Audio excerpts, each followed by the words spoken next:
Vadodara election ward number 14માં રાવપુરા વિધાનસભાના ધારાસભ્ય અને ગુજરાત સરકારના મુખ્ય દંડક બાલકૃષ્ણ દ્વારા વિકાસલક્ષી કામોનું ખાતમુહૂર્ત કરવામાં આવ્યું। વડોદરામાં વોર્ડ નંબર 14માં રાવપુરા વિધાનસભાના ધારાસભ્ય અને ગુજરાત સરકારના મુખ્ય દંડક બાલકૃષ્ણ દ્વારા વિકાસલક્ષી કામોનું ખાતમુહૂર્ત કરવામાં આવ્યા।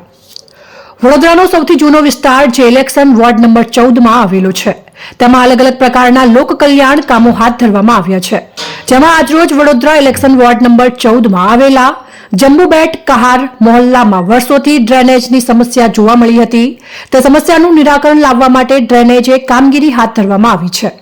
સ્વર્ણિમ ગ્રાન્ટમાંથી આ વિકાસલક્ષી કામોને વેગવંતુ બનાવવામાં આવી રહ્યું છે। ત્યારે વોર્ડ નંબર 14માં અલગ અલગ પ્રકારના 10 કામો કરવામાં આવનાર છે, જેમાં ડ્રેનેજ, વરસાદી ગટર તેમજ પાણીની લાઇન વગેરેની કામગીરી હાથ ધરવામાં આવી છે। હિન્દુ પરંપરા મુજબ શ્રીફળ ફોડી વિકાસલક્ષી કામગીરી શરૂ કરવામાં આવી હતી। આ પ્રસંગે રાવપુરા વિધાનસભાના ધારાસભ્ય અને ગુજરાત સરકારના મુખ્ય દંડક બાલકૃષ્ણ શુક્લા, વિસ્તારના અગ્રણીઓ તેમજ વોર્ડ નંબર 14ના મ્યુનિસિપલ કાઉન્સિલર નંદાબેન જોશી, સચિન પાટડિયા, હરેશ જીગર, નીલમબેન ચોકસી તેમજ વોર્ડની ટીમ તથા કાર્યકર્તાઓ વિશેષ ઉપસ્થિત રહ્યા હતા।